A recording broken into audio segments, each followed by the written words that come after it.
Hello, and welcome to another episode of Spark Talk. My name is Mansa, and today I have with me Comrade Alexis from our group in France. Welcome, Comrade. Hello. We are the Ligue trotskyste de France. We are mainly based in Paris, and we publish Le Bolchevique. All right, so I guess my opening question to you is Macron. Is Macron going to pave the way against Trump? What is happening? Because I think he's still a little bit of a darling of the resistance against Trump, right? So is he going to lead the way? How do we make sense of what's happening? Well, that's totally ridiculous, in fact, because it's quite clear that already the French imperialists, the German imperialists, the Italians, everybody is trying to negotiate separately, so that Trump exonerates from tariffs like the French alcohol, and for the Germans, it's the German cars, and so on and so forth. And so there's a lot of posturing that liberal Europe, under the leadership of Macron, is going to resist. And I must say that a good deal of the left believes that there's a kind of sentiment which is not going to last for a long time of national unity. In March, there were two major demos in France, I think, which were really a sign that the petty bourgeoisie tries to mobilize to defend liberalism. And so it was a kind of national unity behind Macron's posturing, in a certain sense. There was for women, International Women's Day, where I think the demo was bigger than I can remember. There were over 100,000 people in Paris. And then on the 22nd of March, there was a big demo for open borders and things like that, also with maybe 50,000 people. So the liberal petty bourgeoisie, under the leadership of the Mélenchonites, mainly, still try to defend liberalism against the Trumpist wave. All right, I think I'm going to spend the next little while unpicking everything you said because there's a lot there. So there's a few questions I'd like to come back to. While Macron, postures behind the scenes, they're busy trying to cut deals so that they can save their own kind of hides. I think with Italy, that's really clear. Meloni is being very clear-headed. About France, I've been less clear. I think the other thing about Macron and being able to have some kind of independence is the whole question of the EU, right? You already alluded to this, but, there's all these contradictions within this bloc. Well, German imperialism is not going to be so happy if Macron tries to do something, So there's all these contradictions. But Steve mentioned the national unity. I assume today the national unity is largely, behind the whole question of Trump. Is that correct? Yeah. But I think another key thing that was a big deal in terms of liberal unity was the Le Pen question, which we should get to. You've talked about the Mélenchonites, who I think for an Anglophone audience, they may not be as familiar with. I guess my first sort of follow-up question would be, how do we make sense of the kind of cracks in this national unity? Right? Because there is polarization in French society today. We saw that most recently with the elections. It's been a few months, but the elections actually were a big deal. Even from my own experience, I know leftists from India were following it very closely because it posed a whole question of the fascist threat. So I guess I want to talk a little bit about the preceding situation that's led us to this conjuncture in French politics as well. So what were the results of the elections, and what do we see in terms of the potential for instability in French politics? Does that make sense? Yeah, well, after the election, many groups on the left were very happy. They thought there was a victory for the Popular Front and Le Pen had been stopped and so on. These elections were like nearly a year ago. We can draw a balance sheet because we said no. In fact, it was Le Pen who won most clearly the votes, and the government is implementing a lot of its program. And the left has been totally unable of stopping anything. And who has been the winner at every step, it's Le Pen. So if elections take place anytime, we're going to see that another time that it's the far right that has been gaining, because the left is not seen as an alternative to the liberal governments, whether right-wing or left-wing liberal governments, which have attacked the working class for years and years and decades, and which the workers hate to their guts for good reasons. So. Yes. I've just finished talking with German comrades who are speaking about a similar dynamic with respect to the AfD in Germany recently doubled its support, its electoral turnout. You had a similar thing in Britain with the recent elections where reform emerged stronger, So there is a deep sentiment amongst the working class to look for an anti-establishment alternative, which so far the left, the socialist left, has absolutely failed to provide. And you've already talked about this a little bit in terms of what's driving the support for Le Pen, So you've got decades of immiseration being pushed down the throats of the working class in the names of all these kind of EU liberal values. Meanwhile, workers are seeing their conditions absolutely worsening day by day. So the latest news regarding Le Pen was... she was sentenced, and she's banned from running in the upcoming presidential election. I think to any sober analyst from outside of French society, this looks like a very desperate move on part of the French ruling, well, I'm not sure ruling class, but the French liberal establishment. This is a last resort to, hold back the Le Pen offensive. And one of the things that made a lot of news in the Anglophone world was Trump and Elon Musk tweeting in support of Le Pen and, denouncing the ban and proposed arrest. What should be a Marxist position on banning Le Pen? Well, we can see that who's going to benefit from it? It's the far right. So it's appalling that the left, in part, hailed this thing, pretending that the judges are those who are going to defend democracy against the far right. It's the same judges who have been sentencing youth supposedly for being terrorists because they support Palestine, or because a car was burnt 2 years ago or whatever. And now there's 82,000 prisoners in French jails. Every month there's another 1,000 more. It's each month is a new record, and so on. So how are you going to win French minority youth to the idea that these judges are those who are going to defend them against the far right? It's ridiculous. Yeah. In fact, I think a phenomenon that we often see in these Western countries is that minorities sometimes also turn to these right-wing alternatives, which are absolutely not in their interest, but they also see that the liberal status quo is not been working in their favor. You've already alluded to this a little bit about what's driving the support to Le Pen. I want to step back a little bit and talk about recent social struggles in France, because you've just been talking about the youth. We're specifically talking about the banlieues, right? There was social upheaval there, I believe, last year. 2 years ago. France had huge pension strikes, right? And French, when there's protest and struggle in France, it makes the news everywhere because they look very, very impressive struggles. It's very militant looking struggles.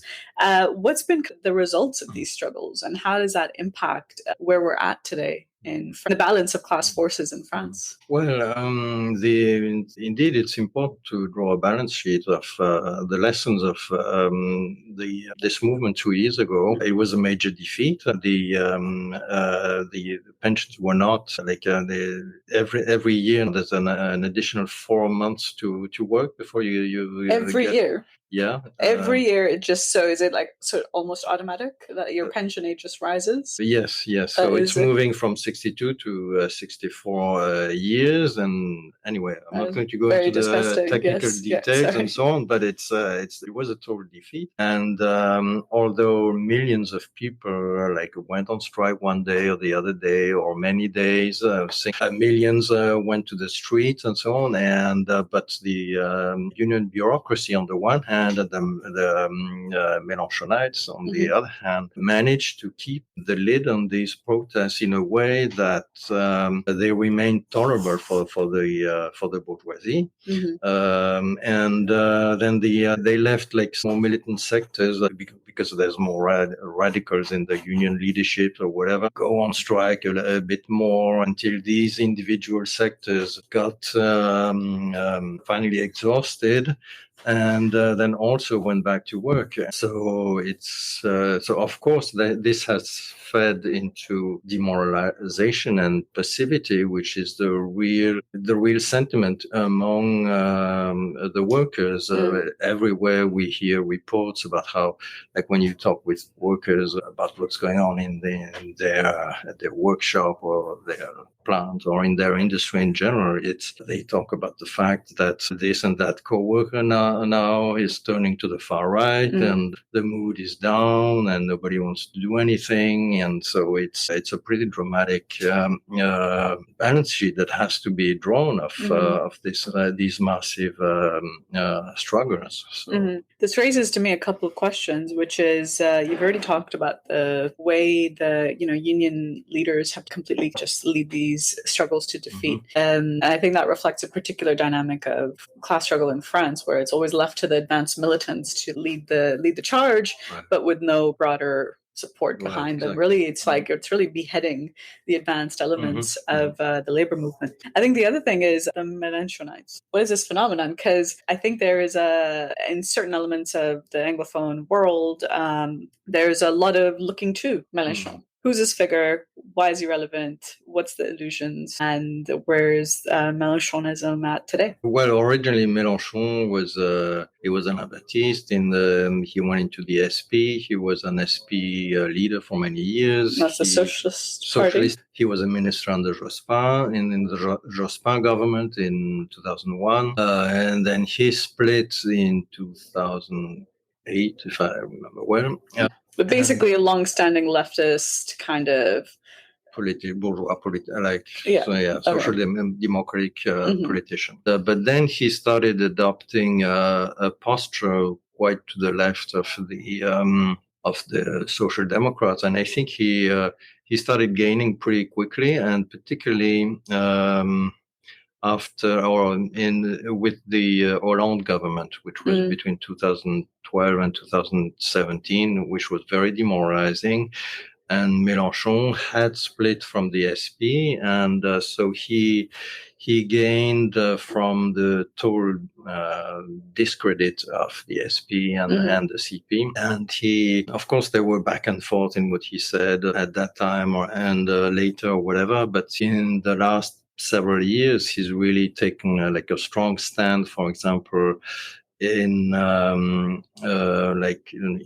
protesting racist violence by the cops in the banlieues, which is it's like a red line for the French bourgeoisie and for the Social Democrats, just to state this evidence. As well, on the question of Palestine, he's had many words of solidarity with Palestine, and this is what has given him a lot of credit among radical youth.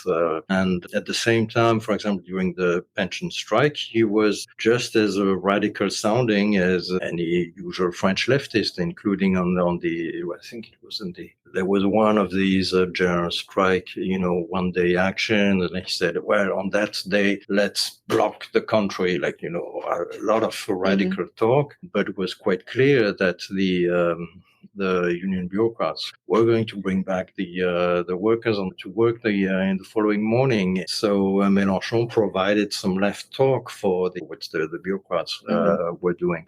But so he's been constantly having left talk while not doing anything, and concretely leading all the struggles into nowhere, basically. He talked about the banlieue youth, but he's got dozens of members in parliament. None of them for the last 2 years has even proposed an amnesty law for the thing. So the same for Palestine. So one day they went into parliament with a Palestine flag or something, as if this was the hate of radicalism, or if this was just per se going to advance the cause of the Palestinian people.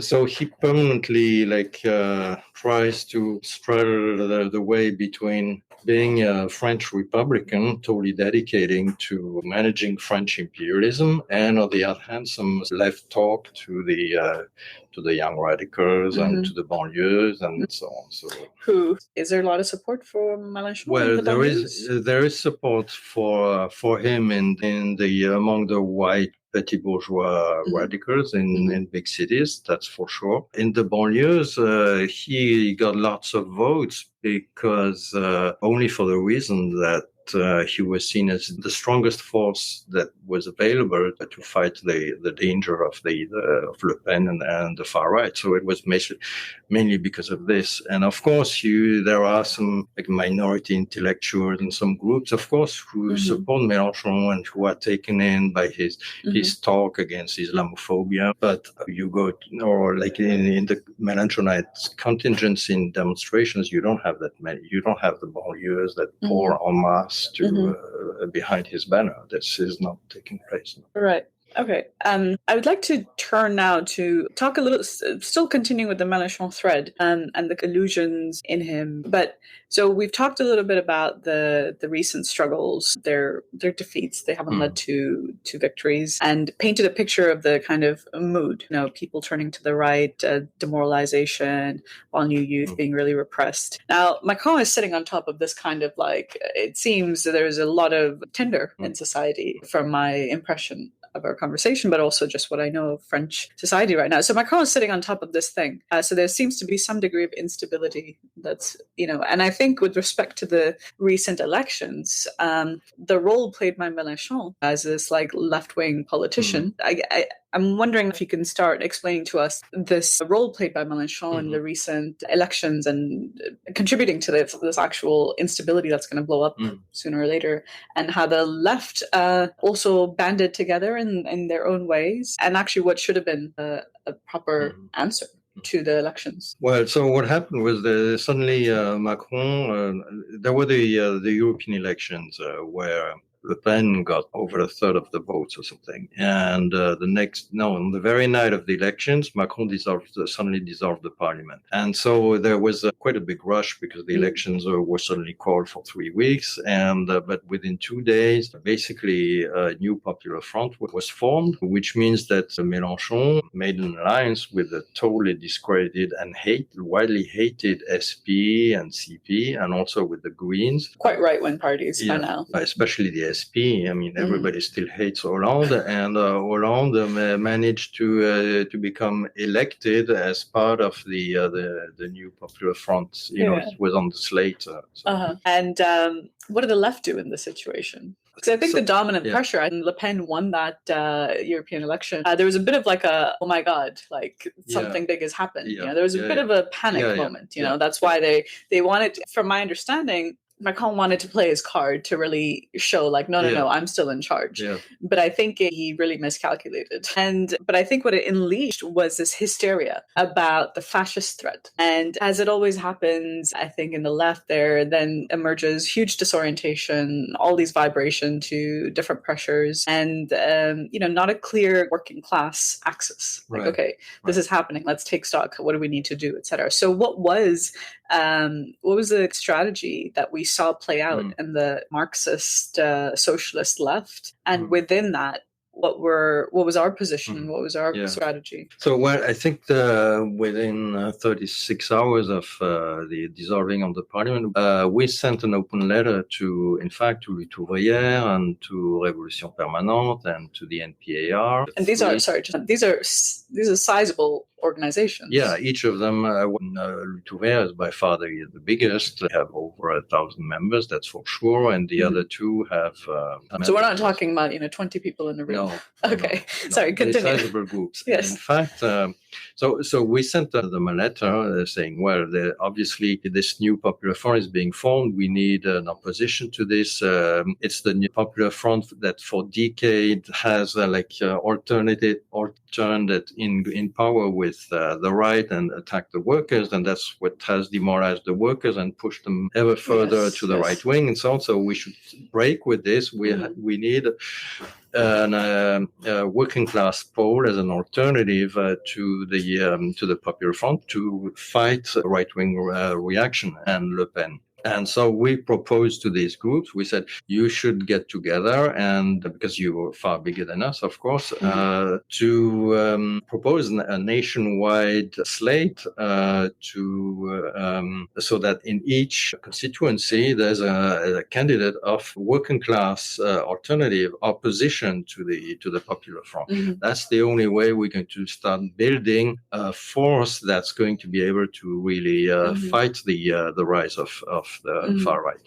For a while, Lutte Ouvrière in particular, they are a pretty big group because within a few days, they put together like a slate in every single constituency. That meant with the deputy member, that meant over 1,000 people. And because there's 500 constituencies and so on. So, the NPA, so they said we're not interested in having a bloc anyway. We're totally irrelevant anyway. We're just going to have a ridiculous turnout.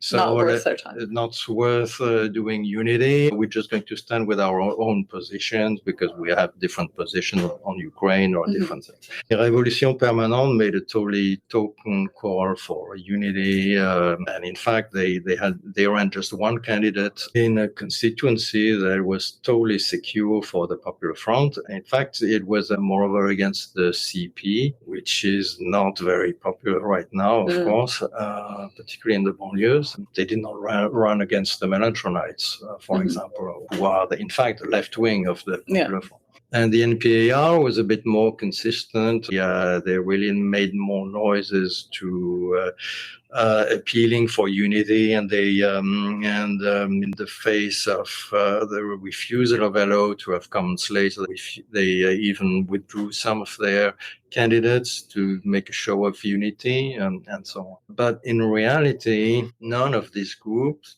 had really saw their own participation in these elections as fighting to start building a revolutionary pole opposed to the Popular Front. And we could see this dramatically at between the first and the second round. At the end of the first round of the elections, there was again even increased hysteria about because fascists. I believe the right emerged quite strong from it. Yes, I think many people thought there was a real worry that Le Pen would actually win. Yes. So the pressure tightened on the Popular Front and on the left wing to align closer to the Popular Front. And that's and unfortunately these three groups, which had run at least they had put candidates in these constituencies that objectively were running against Popular Front candidates. So that's why also we gave them critical support and we campaigned for them. But in the second round, they all in one way or the other ended up either saying, well, okay, if you want to vote for the Popular Front, that's fine. We're not going to do it. But if you do it, you shouldn't be sorry about this. Why is that? Why would they do that? Like these organizations, they took a principled position. They ran in opposition to the Popular Front. That's why we voted for them. But then comes the second round, more pressure, the left groups emerge more weaker, etc. So then I think from the point of view of a socialist audience, whoever might be listening, why is that such a complete capitulation to say, look, we took the right stand first, we did our job, now we're not going to vote for the Popular Front, but if you want to, it's fine. Why is that such a criminal, I think, thing to do? Well, because in the end, they gave an excuse instead of telling their co-workers, because of course they claimed, we have to be in solidarity with our Algerian-born co-worker who's scared and so on. But at the time we were, look, if you have a friend, he's driving a car right into a wall, how are you going to be in solidarity with him? It's not to tell him, okay, go on, but you have to tell him, well, you have to brake now and turn around and do something else. Yes, that's a good analogy. And so that's what was posed, in fact, to really stand really hard against, even in the face of this, to stand hard and say, no, we remember what what you yourself were saying during the first round campaigning, that the Popular Front is not a way to stop the far right in the country. That's what has been building it up year after year and decade after year. But so basically, it's because all these groups do not have a policy that you need to break with the Popular Front. You need to start to confront the fact that for revolutionaries, the task is to break with the left wing of the Popular Front, because some of these groups said, okay, of course, we're not going to vote for Hollande, for example, in Tulle or wherever he ran. But where the most illusions were, like in working class neighborhoods or in places where it was a Mélenchon candidate, that's where the pressure was biggest to have hopes that maybe this is still a way to fight Le Pen. I mean, this is, I think, something that we've seen in recent years. I'll just speak a little bit from a very different context, but the question of breaking with the Popular Front is really decisive in Indian politics right now as well. I mean, it has been for a decade. But I think the mistake always is like just... okay, there's this right wing, this fascist, whatever you call it, this threat. And so the immediate impulse, the justified fear and absolute necessity of fighting back. Right? Yeah. I think the whole question is how to fight back. And the pressure always is to band together with the broadest progressive forces, whatever says anti-fascist stuff. I think it's really to, correct me if I'm wrong, but I think it's really to miss the dynamic between this liberal politics that has been the status quo for so long, that has pissed off workers, and how that fuels a resentment, and how in order to combat that resentment, so far the Liberals have been successful in banding together certain coalitions to come back to power. But by the left, I think, completely latching onto it every single time under the guise of, defending, I don't know, in India it's defending secularism or the constitution, but it's always to really sully, to really drag the name of socialists in the mud, right? By attaching itself to the status quo and therefore making the left a part of this really toxic dynamic, where in fact the whole problem is to break this dynamic. Right. And I think that's precisely what we face in France with the elections and the new Popular Front, and that's what we insisted on with the discussion. So what kind of lessons has the French left drawn from this? How do they take stock of the developments? Well, unfortunately, they have taken zero stock of it.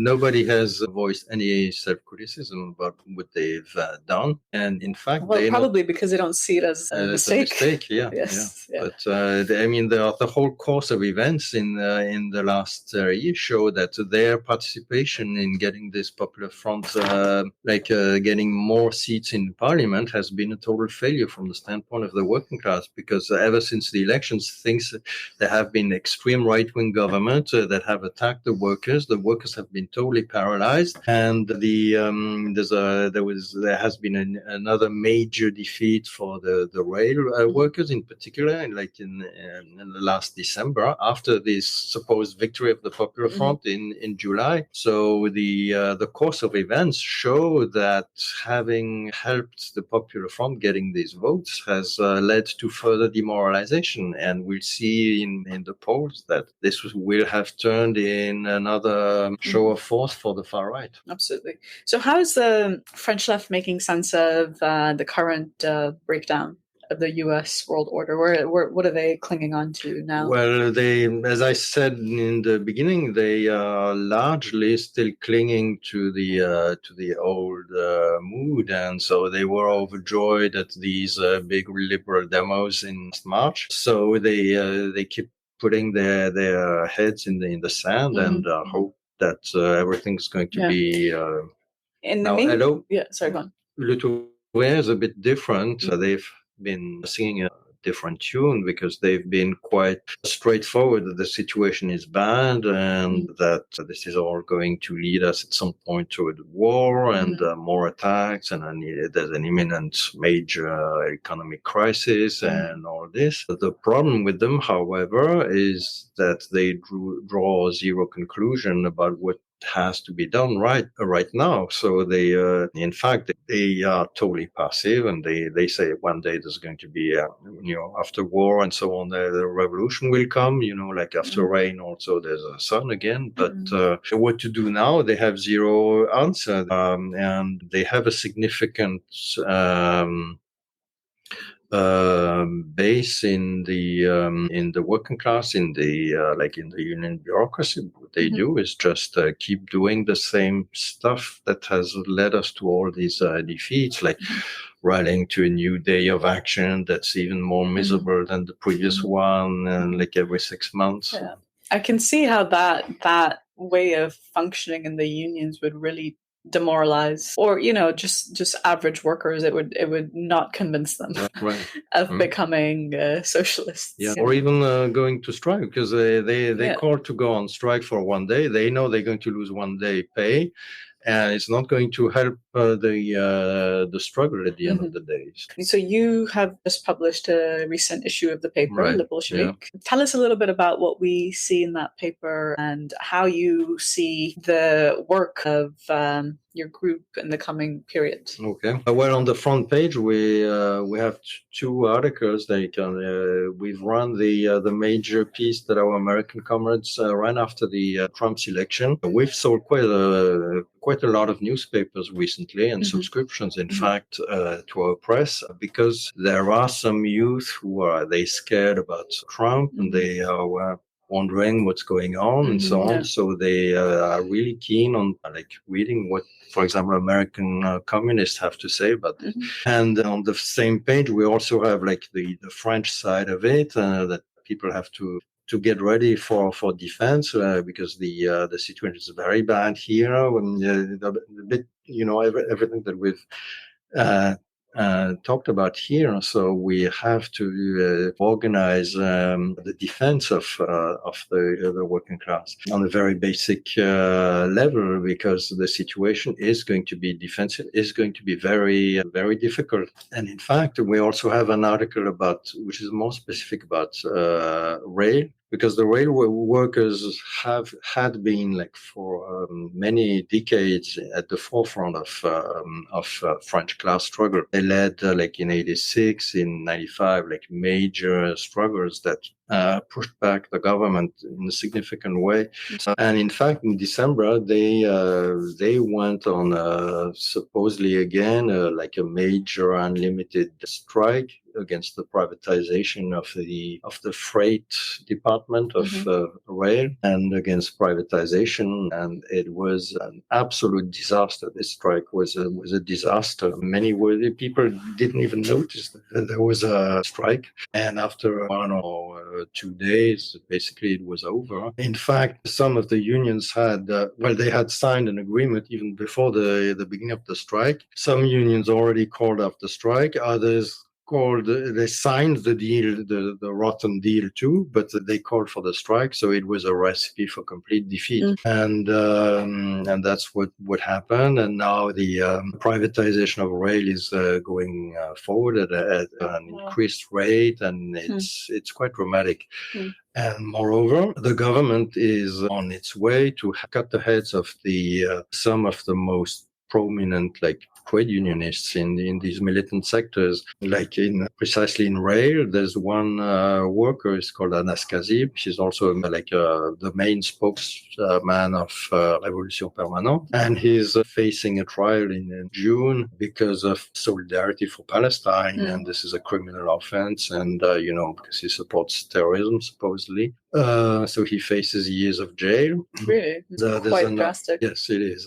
Also in the postal sector, there is Gaël Kirant. I mean, he was already fired some years ago, but he's still fighting for his reinstatement. And back in 2014, he fought for the hiring of you call them precarious workers, against precarity. 10 years later, they dug up the fact that they had invaded they had gone into the office of the post, to bring their grievances. That's all they had done, and so that's a violation of the of private property, and he also faces 7 years in jail. So they really want to get rid of this heroic militants to send a sign, I think. And are there defense campaigns against these heroic workers? Well, that's at least what's absolutely necessary. Well, on our hand, we certainly we've publicized the case. We have articles in our press about these cases, and we think, for example, with Gaël Quirant, we need to make the link between the fact that he fought for 10 years ago, because this precarity and dividing up the workforce into various tiers, various sectors, subcontractors, contract workers, and so on. It's what's going on everywhere, and the post office is becoming quite dramatic. So the fight to defend him is linked to the fight against this tiering of the workforce, and so it's really an issue that's obviously urgent for the whole working class. And so we think the unions should mobilize for that, where we have sympathizers in the working class. They certainly try to publicize his case and try to mobilize the unions and their co-workers. And, of course, there needs to be a show of force at the day of their rally, but also that means that we have to fight to rebuild the unions at the workplace. Yes, absolutely. And it's by showing how the defense of Kazib, Quirant, it's by taking the most basic stance against one individual worker that you're actually taking a stand against the state and the bosses who are trying to crush the advanced elements. Okay, so come back to the papers. You've got this article, Rail. What else what else we have? The previous one. We have also another defense issue about Petitot. He led a big protest wave in Martinique, French colony in the Caribbean, against inflation and expensive life, as they say in French. And so it was very militant, because in the colonies, the situation is very dramatic. And also there was a big uprising in Conakry. This is just what I was going to ask, because the minute you mentioned that, I've forgotten to raise Conakry, but that was a very explosive situation. I know we wrote about the upheavals in Conakry. Do you mind just explaining to our listeners a little bit about what happened there? Yeah, there was, because the government basically, it's a little technical. How it got started, maybe it's not very interesting, but the Kanak was supposed to become a minority in elections and so on. And for months they pleaded with the French government that they should do something, because there's going to be like an upheaval, and the government hardlined, and so there was a massive outbreak of the Kanak youth, particularly in Nouméa, in the capital of the colony. And the reason is that for some decades, there had been already a major struggle for independence in the 1980s, and this had been bought off by Mitterrand at the time. And after killing some of the Kanak militants, of course, and so he bought off some leading Kanak nationalists with promises of development of the nickel industry and so on. And so for some decades, they gave some places to Kanak leaders, and they built a big factory in the north of the island. And so this got some money of the French, and they could afford it because Conakry is strategically located, and that's a price to pay to claim that France is the empire. Anyway, they could afford this for a while. But now the nickel market is going down, and the French monopolies that are involved in nickel, in fact, they're investing rather in Indonesia, which is more profitable. And the French bourgeoisie doesn't, is totally bankrupt and in total decline. We talk about the decline of American imperialism, but with the French Empire, it's much worse. Right. And so basically cannot afford this kind of stuff anymore. Yes. So they went for the hard line. They started siding with the most fanatic, racist settlers in Kanaki and so on. And so this is the whole mixture that provoked courageous and heroic explosion of the Kanak youth. And then, of course, there was massive repression. There are still some militants were jailed and deported to France, 15,000 kilometers from home, including a mother of, children, stuff like that. And they're still jailed in France. So that's basically the because of the decline of French imperialism, the situation that's looming also for the French workers in France is much more dramatic among the oppressed peoples in the colonies. So you have all these, particularly in Martinique and Kanaki.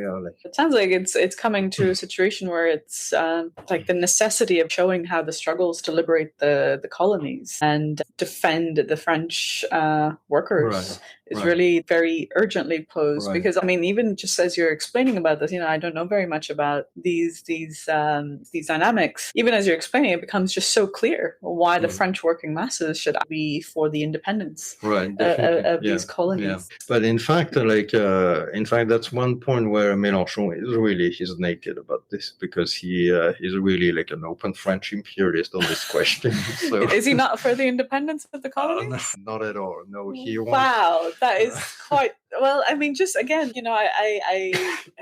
I do not know very much about the French left and French politics, but I do know that Mélenchon is like this almost like kind of god-like figure to some leftist-minded people. Right. But to be against the independence of colonies is such a wretched. Okay, well, that's great to know. Okay, what else? So I guess Macron. Coming back to Macron and France, what can we expect in the coming days with respect to what Trump is doing? Like, how do we expect the situation to unfold? We'll just kind of wrap up with that. We were just talking about the colonies and the decline of French imperialism, and that's what's defining what Macron can do. They are much too weak to do anything, and so they will have to eat it. Whatever Trump makes them eat, they will have to eat it. Well, they will have to make the French workers eat it, and the oppressed in Kanaki and elsewhere. So all the bravado of Macron is going to not last very long. It doesn't have much solid footing in reality, which is, I think, what we're seeing with, the returning liberal politicians in Europe. Starmer wants to rearm, but has no steel. Macron standing strong, but what's the actual material position of French imperialism? Germany, I think that's a big deal that they saw in the news. They used to have the big red zero to show that they had no deficit, and they hid it. There was this photo that they shot. They took this big zero from the public space and they hid it because now they're going to be in deficit because they're going to rearm. But the question is, well, the Germans are going to buy the weapons from the US, because guess what? German industry can't handle it, and guess what? Germany, as a result of the Ukraine war, really tanked its economy in the last 2 years. So I think it's like, what's really difficult in this period is to figure out, amidst the complete barrage of news from all kind of corners of the political spectrum, like how to make sense of this. I think we've been joking with comrades lately, but the Financial Times, really the paper of finance capital, it's more in alliance with the Chinese Communist Party than it is with Wall Street, because they're railing against you need to preserve the status quo, you need to blah blah blah, against Trump. And it's difficult to make sense of this and, to understand that, listen, Macron is not going to have an alliance with the other liberals, whether that's Starmer or Mark Carney. The Canadian elections are coming up, and they're not going to lead their independent way because they're materially so dependent still on US imperialism. And I think that's what people really fail to grasp, and that's what's difficult in order to figure out what do I believe when I read the press. Okay, well, on that note, is there anything else? Okay, well, we also have a small article, and I don't have the list here, but we have a small article about about North Africa. It's just about one case.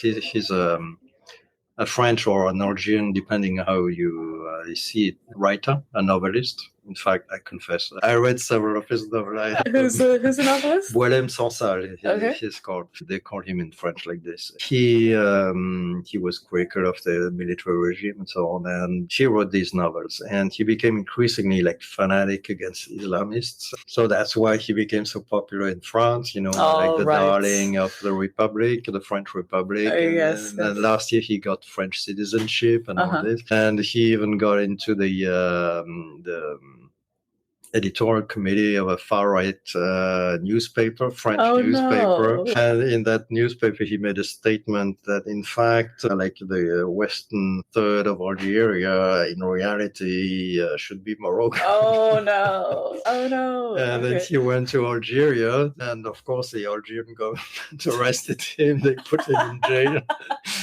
And so can't make this stuff up. Yeah. So there's a huge campaign in France, all the liberals and Macron to have his release. Yeah, exactly. Yes. They all made a campaign, and in the left says, "Oh, okay, she's a right-winger. She's disgusting, but anyway, we have to fight for democracy or for liberty of expression." So it's a very tiny piece, but they're saying, "Well, look, maybe the Algerian government should have exposed this guy and showed him around. Look, this guy is an enemy of Algerian and Moroccan unity against French imperialism, because that's what's posed." Yeah, very interesting. I think I'm afraid we're running out of time, but I think you just pointed to two possible ideas for future discussion. Because the thing to really crack French politics, as I understand it, is the whole question of the Republican Front. Which we've alluded to here and there, but I think that's like really the whole big elephant. And of course, North Africa. You can't talk about French imperialism without talking about North Africa, but that'll be for another day. Yes. All right.